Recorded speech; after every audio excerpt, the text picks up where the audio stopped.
Oh, hey, what's up, you guys? How's it going? It's Papa, and today I'm going to be showing you guys what I would have taken to the North American Championship qualifier.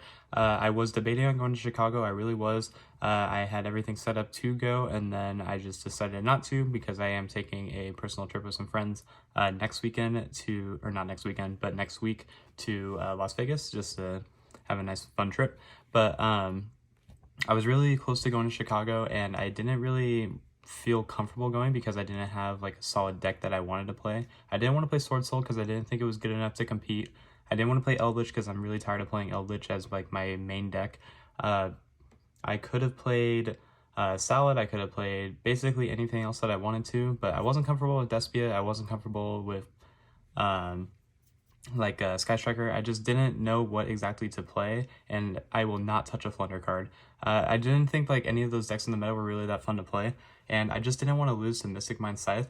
But I opted to play, if I was going to go, I opted to play Libromancer because it's just a deck that I've had the most fun with recently, and this is a completely different build from the one that I showed you this past week. It is a 60 card build, and it plays a lot of defense, and it plays just as much offense as well, but it's a lot of fun. I really enjoyed this deck list. I'm really comfortable with this deck list, and I'll be explaining the card choices as I go through the deck list as to why I play certain ratios. And without further ado, I say we just go ahead and jump right into it. So yes, it is 60 cards, so it is a big fat brick of cards, but they all work in tandem together very well, and they all have really good versatility as well. Starting off with the main monster count, it's the same as the regular one. We are playing the 3 Fire, 2 Geek, 1 Agent, Doombroker, and then we play the Intervention because Doombroker gets you the Intervention. It just sets it from the deck, so this plays around Ash Blossom, and it also plays around Droll because it's just like Marionetter, where when it's summoned, you can activate the effect to set it from the deck. So it's really good. This is the card that helps you play around Dark Ruler, helps you play around Droplet, basically as long as they don't send a trap with Droplet. But you just target a card on the field and then negate that card's effects when it's activated, and then it bounces back the Ritual to hand so you can set it up for next turn. And then with Agent can recycle this back so you can set it up on the turn following. But it's really good. And you don't need more than one because you can search it with ease. It's really easy to get. But moving along with that for like extra help, the 3 Field spell, this is the only Libromancer spell that you play because it's the only good one out for the archetype, and what it does is it's basically your ritual summoning card as well, and it adds you a Libromancer monster on summon, so really good there. And then 3 E-Telly, 3 E-Telly in this spot because it does act as another 3 copies of Geek Boy. Geek Boy triggers on special summon just like the rest of the Libromancer cards, but you can do this in the draw phase and the standby phase. Mainly do it in the draw phase to play around Droll. Droll and Lockbird absolutely kills this deck. It's really hard to play around Droll with this deck, but there are ways of beating it, and there are ways of playing without being able to search, but it is not as good, of course, as if you do get Drolled, but it is what it is. E-Telly just basically acts as 3 more copies of Geek Boy, like I was saying, being able to get you to your field spell, which gets you to Fire, which gets you to Doombroker. It's basically just one as the other. It's kind of like the gadgets where it's like red gets yellow, or yeah, red gets yellow, yellow gets green, green gets red. It's basically that same like that same correlation. But that's it for like the actual like Libromancer like engine. So we do play just a slight ritual package for support. We play the 2 Illusion with the 1 Souls and then the 3 Prep. Prep I maxed out at 3 because I do play another card, which I'll show you in just a little bit, but you don't need to play multiple Souls because most of the time you're not resolving one after turn 1 anyway. So, or not resolving one, you're not resolving the second one after turn 1, and it just doesn't come up in the grind game because most of the time your opponent's going to have the interruption anyway if you are getting to that grind game, because you should be able to set up your full board and then have your opponent just scoop, but that's just a really bad logic to have, thinking that you could just resolve another Souls. So I opted to just play the 1 with the 2 Illusion. I was debating on playing the just 1 Illusion, but it is 60 cards, so I had to find some gaps anyway. But I never missed a 3rd Illusion. I thought 2 was fine, 1 was a little too less, and I needed the 2nd Illusion anyway to pitch for the ritual summoning of Doombreaker. But other than that, this engine was really good. I don't think I would like play any more copies. I think it was like perfect the way it is. And then if your deck's not playing Brave cards, it's probably losing. I do like that like mentality from Pack. A lot of the inspiration for some of the card choices did come from him, but Brave cards are just so good right now, and you need to play them in any way that you can. If your deck can afford to play them, then you're probably going to be winning most of your games. But we play the standard 10 Brave cards. You kind of have to max out on all of these. I know like some people play like a second Draco Pack and like a second Faithful, but I opted just for the 1-on-1. I didn't think so far after testing like I would need another one of these. Like sometimes the second Draco Pack has came up, but like never in like game 1 or anything. And game 2, like it helps breaking boards, but if you don't draw the right or the Enchantress, it sucks to draw multiples of these. Like even in 60 cards, I still draw the Griffin Rider and I still draw the Draco Pack, so it sucks. But that's just Yu-Gi-Oh! Next I play for the normal summons. I got this from Pack mainly. I didn't really have any way else to explain this, but I do like the 3 Carbonetton with the 1 Flamvell Guard. This basically helps you set up your Hida as well if you get interrupted, but basically this acts as just like another 1-card Hulk, same with Sangan and the Arborea, but I mean everyone knew about Sangan Arborea already with how good it is. But sometimes I did draw Arborea, so I was able to search a hand trap off of Sangan, so that's nice. But these are basically all 1-card Hulks. You just want to be able to ensure that you're making Hulk every turn 1, and if your Hulk gets stopped, it does hurt, but it doesn't like forever hinder your plays.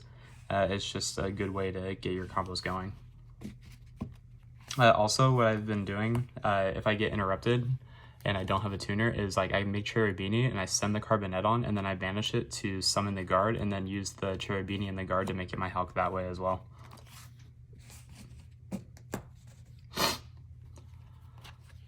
For just some tuners, I play 1 Jet Synchron. This card gets sided out a lot. It's not really that good going second, and like turn 1 is really good because if you draw this, it's a 1-card Hulk, but game 2 doesn't really come up too much. Red Rose and Rocks Rose with the Basil Shoot. This is basically your main like tuner package. You don't really need like Destrodo, you don't need Recover or anything like that. I just found these cards to be fine for the tuners. You don't want to draw them, so that's like the main problem. Like granted, Red Rose is probably the best one that you can draw, but everything else just kind of sucks. You mainly want to rely on summoning the Carbonetton or the Sangan, so that's like your main source of summoning. Broken cards, cards that should realistically be banned. Scythe should definitely be banned, but Snow, you can send it off a Riser and then make your Cherubini that way to get you whatever you need, but these cards are busted.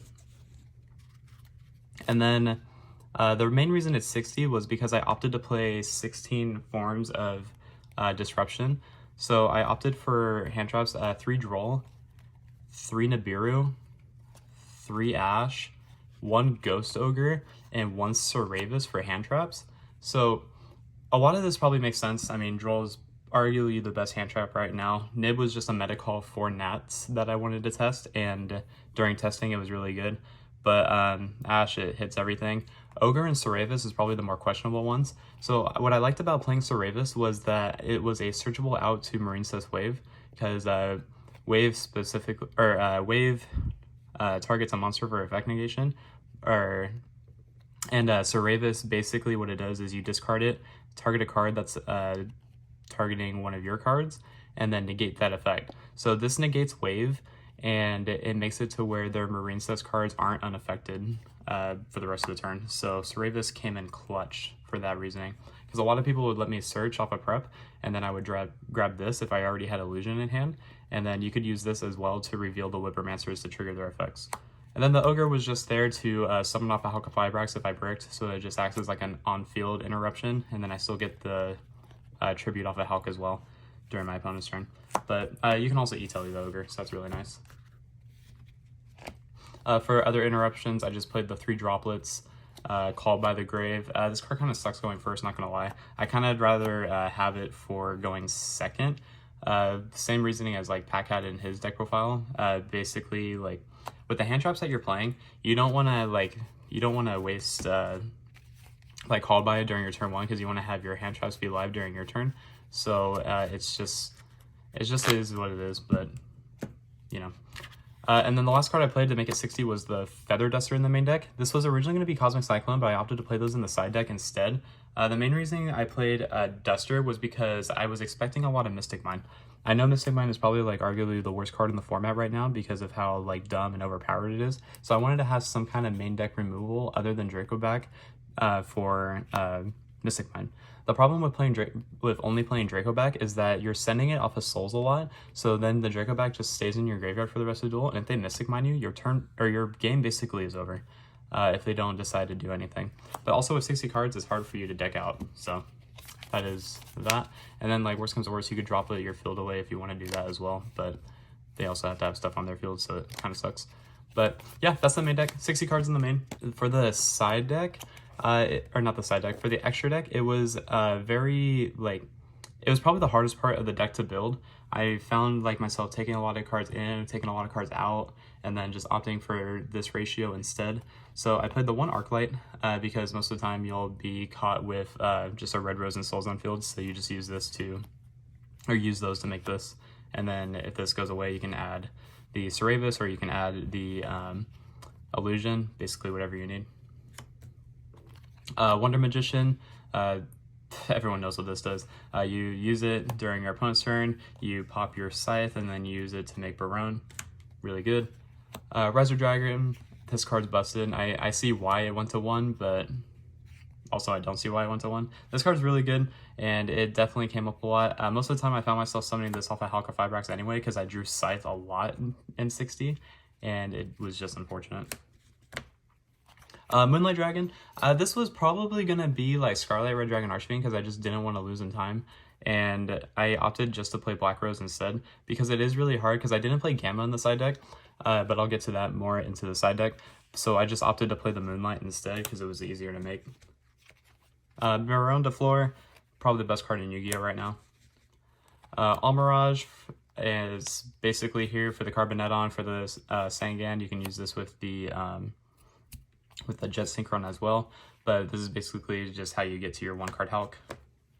Cherubini, this is good for sending Enchantress, sending Carboneton, sending basically any level 3 in the deck, but it's mainly just those two.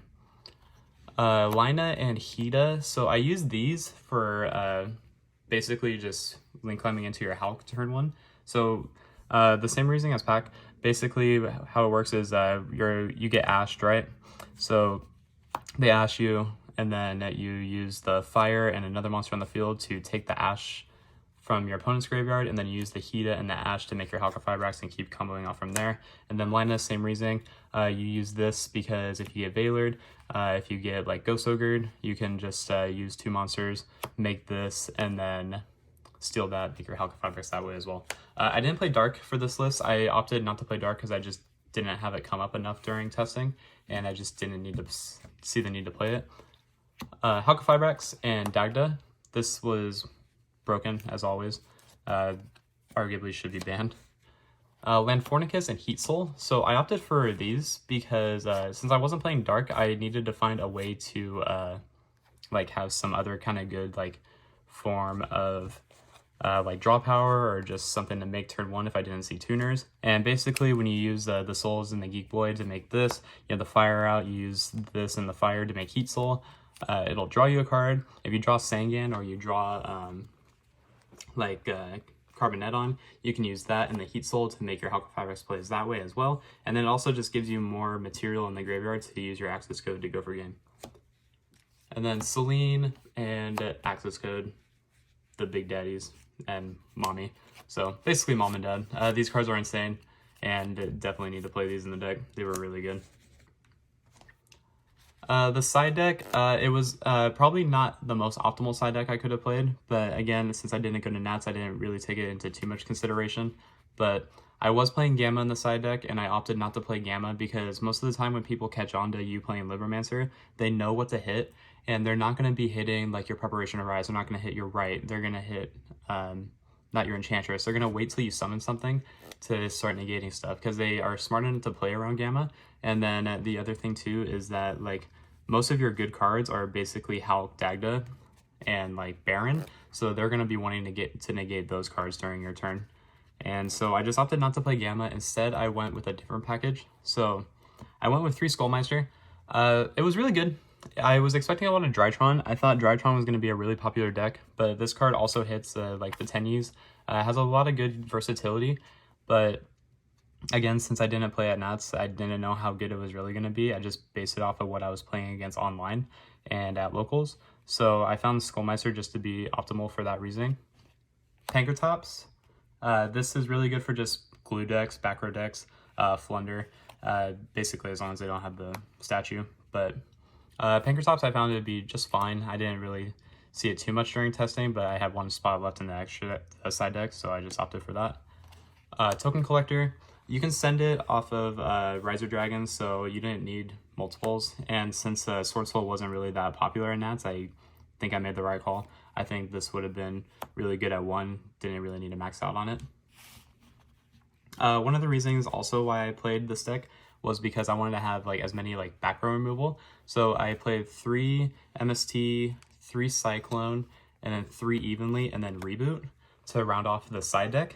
Mainly for the reasoning because what happens is when you go up against a glue deck, you have all these like hand traps, right? So you have like the droplets, you have the ogres, you have the Ash, Nibiru's, Drolls. You basically don't need any of those for the glue decks. Maybe Ash could stay in depending on like if you're playing against like Eldritch or something. So you mainly want to like you basically side out all these removal cards, right? So you get rid of the droplets to call by, all that fun stuff. And then you basically just side out those 12 for like these 10, and then the Pankratops would make it 11.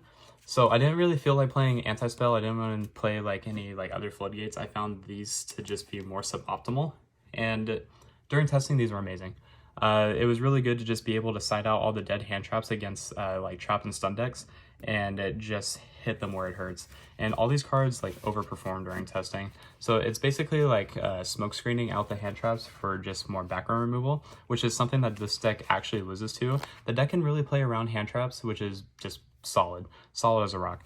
But its main struggle is again against the back row decks, and these cards dealt with all of those. And when you're playing 60, you have room for all these. So yeah, that's it for the deck profile. I hope you enjoyed the reasonings behind it. It is a very, very fun deck to play. It's probably the main deck that I have been using for this format recently because of the versatility of it, and I just have a good time whenever I play it. And if you also want to try playing it, go ahead and let me know what you would change or anything that you want to add to the deck. I know 60 cards is a lot, and it's definitely not the cheapest deck that you can play because of like all the like options that I am playing in the deck, like droplets and Cyflock, Baron, all that fun stuff, but the Brave cards as well. But hopefully the meta does change after this Nationals. I hope people see that like Mystic Mine is a problem, Scythe is a problem, arguably Droll and Lockbird is a problem, but I don't think they're going to do anything to Droll. But I really did enjoy playing this deck, and again, it is what I was going to play for Nationals if I did end up going. But since I didn't, I never get to know how well I would have done, but it is what it is. But yeah, guys, I hope you enjoyed this video. I hope you enjoyed the reasonings, the meaning, all that good stuff. And if you went to Nationals, please let me know how it was in the comment section down below. And until next time, guys, this has been Papa, and I will catch you all in my next video. Take care, everyone.